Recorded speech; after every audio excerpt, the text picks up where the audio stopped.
Ini adalah teknik memotong tingkat dewa. Lelaki itu menangkap seekor ikan dan mulai memotong dari bagian perut. Dan daging ikan dipotong seperti selembar sayap tonggeret. Tapi setelah diperhatikan, ikan yang dipotong dagingnya sama sekali tidak merasakan apapun. Masih bisa berenang dengan lincah di dalam air. Master Hong adalah seorang koki dewa. Setiap ada pesta di desanya, dia selalu diundang untuk menjadi koki. Dia mengambil pisau kepala naganya, membidik tepat babi yang ada di depan mata. Sekali memotong, pisau akan mengelilingi tubuh babi, melewati tulang dan pembuluh darah, lalu berakhir keluar dari mulut babi. Tubuh babi terbagi dua, tulang dan daging semuanya terbelah. Tetapi pisaunya tidak terkena noda darah sedikitpun. Warga desa sangat terpukau. Tapi siapa sangka, di saat mereka melahapnya, tiba-tiba mereka merasa pusing, sakit perut dan muntah-muntah. Semuanya keracunan. Master Hong tidak mengerti. Semua sayur dimasak oleh dia sendiri. Mana mungkin ada salah? Oh ya, garam yang terakhir ditambahkan adalah pemberian muridnya. Dia yang ada di balik semua ini. Master Hong berang, dan mulai memukulnya. Murid tersebut akhirnya menyerah dan mengaku. Ternyata yang menyuruhnya adalah keponakan Master Hong. Sengaja mencelakainya untuk merebut pisau naga. Tapi masalah sudah terjadi, Master Hong harus menanggungnya. Kepala desa memukulnya dengan tongkat sampai terjatuh. Pisau naga yang merupakan simbol masa klan Hong juga terjatuh di lantai. Seketika kehilangan kilaunya dan menjadi berkarat. Dia diusir dari desa. Manusia yang memiliki keahlian yang luar biasa tapi tidak diterima dimanapun. Hati manusia memang licik. Master Hong pun datang ke kota. Dan menemukan sebuah restoran bernama Empat Lautan. Dia menghentikan langkahnya. Dan melihat totem yang ada di lantai. Dia teringat, ini adalah restoran yang dibuka oleh gurunya. Gurunya sudah lama meninggal. Sekarang restorannya dijaga oleh dua anak perempuannya. Setelah Master Hong masuk, si gadis bertanya kepadanya mau makan apa. Jawaban Master Hong membuat orang tercengang. Dia memesan kol rebus. Sayur ini terdengar simpel, tapi sangat menguji keahlian koki. Kepala koki tahu, ini pasti seorang ahli. Pada saat yang bersamaan, seorang preman juga datang ke restoran. Sejak kecil berlatih seni bela diri, keahlian memotongnya luar biasa. Sangat angkuh, melihat Master Hong yang di seberangnya memesan kol rebus. Merasa penasaran, juga ikut memesan. Saat kol rebus dihidangkan di atas meja, Master Hong mencicipinya. Dia hanya mengeluarkan dua kata, minta bon. Bos Cui Hua datang bertanya, apa ada yang tidak puas? Master Hong berkata, sungguh terlalu biasa, saya tidak puas sama sekali. Kepala koki emosi saat mendengarnya. Dan mengajaknya bertanding keahlian memasak. Kalau dia menang, kepala koki akan meninggalkan restoran. Kalau dikalah, Master Hong harus mencuci piring di sini selama 1 tahun. Master Hong merasa tertantang dan menerima pertandingan ini. Dan mengundang preman di seberang untuk membantunya. Dan soal perlombaan kali ini adalah memasak bebek. Kepala koki sekali melihat, langsung memahami rangka bebek. Dan Langung mulai bekerja. Tak lama kemudian sayur pun dihidangkan. Xiao Mei duluan mencicipi bebek yang dimasak oleh kepala koki. Rasa dan teksturnya sangat pas. Luar biasa. Tetapi Master Hong hanya mengeluarkan 4 kata, sudah pasti ngomongnya begitu. Xiao Mei kesal, menunjuk ke arah bebek yang dimasaknya, kamu lihat bebek ini. Baru dihidangkan, sudah dingin. Lalu mengulurkan tangannya untuk menyentuhnya. Adik. Ya Tuhan, kenapa sangat panas? Tiba-tiba kulit bebek robek. Mengeluarkan panas dan suara mendesis. Rupanya bebek yang dilumeri maltosa, mempunyai efek menghangatkan. Tidak hanya begitu, Master Hong mengetahui bebek sifatnya dingin. Saat melakukan kontak dengan pisau, daging bebek akan mengeras dengan cepat. Maka itu, saat memproses bebek yang diandalkan adalah tenaga dalam. Xiao Mei mencicipinya, langsung terkesan. Kepala koki mencicipinya, ekspresi berubah, langsung mengaku kalah.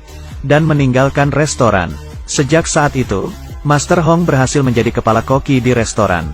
Bersama dengan si preman Awei. Awei sifatnya angkuh, tidak terima menjadi pembantu Master Hong. Dan mengajak Master Hong bertanding keahlian memotong. Pertandingan dimulai. Master Hong mengambil seekor ikan. Dengan sigap memotongnya menjadi lembaran. Tetapi ikan yang diambil dagingnya masih bisa hidup dan berenang dengan bebas. Lalu mencicipi daging ikan. Segar lembut manis halus. Daging ikan rasanya seperti hidup kembali di dalam mulut. Awei akhirnya mengaku kalah, dan meminta Master Hong untuk menjadi gurunya.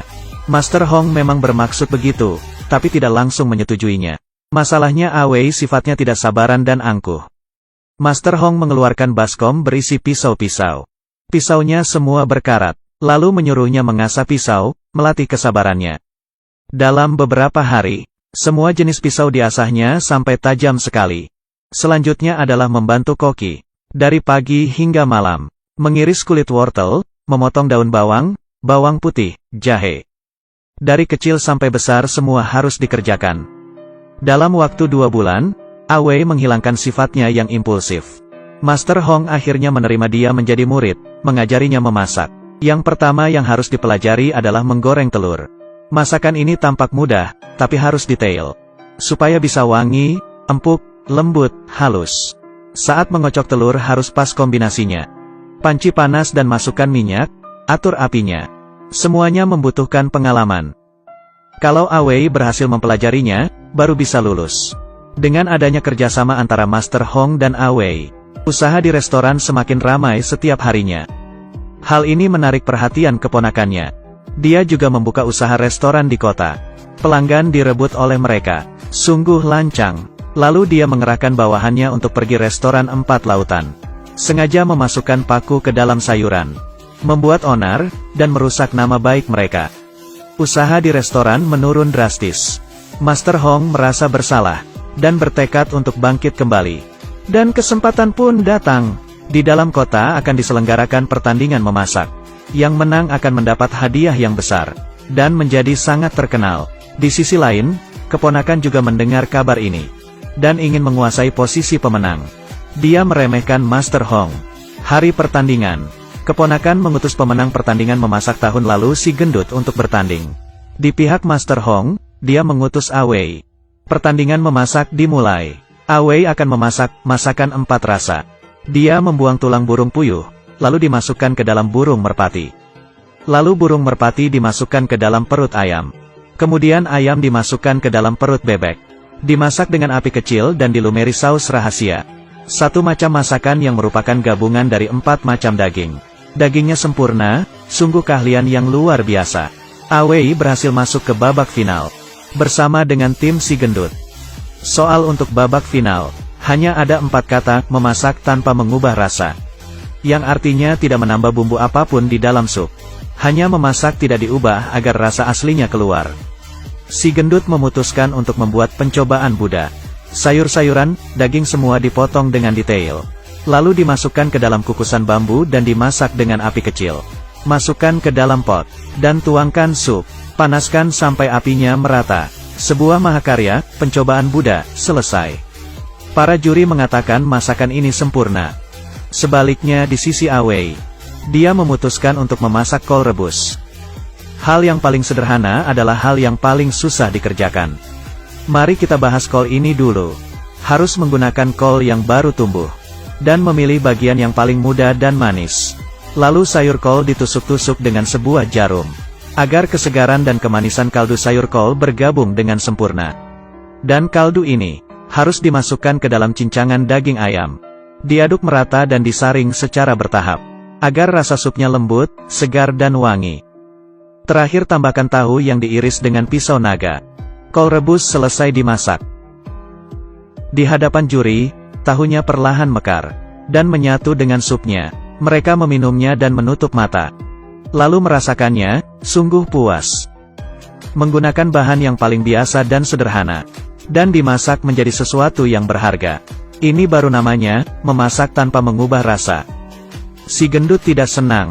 Maju dan mencicipinya. Lalu melepas topi kokinya dan pergi tanpa berkata apapun. Akhirnya semua orang bertepuk tangan. Awei menjadi dewa koki dalam pertandingan tahun ini. Sebenarnya memasak itu sama dengan orang. Daripada hidup penuh perhitungan, lebih baik menjadi diri sendiri. Maka hidupmu akan bersinar.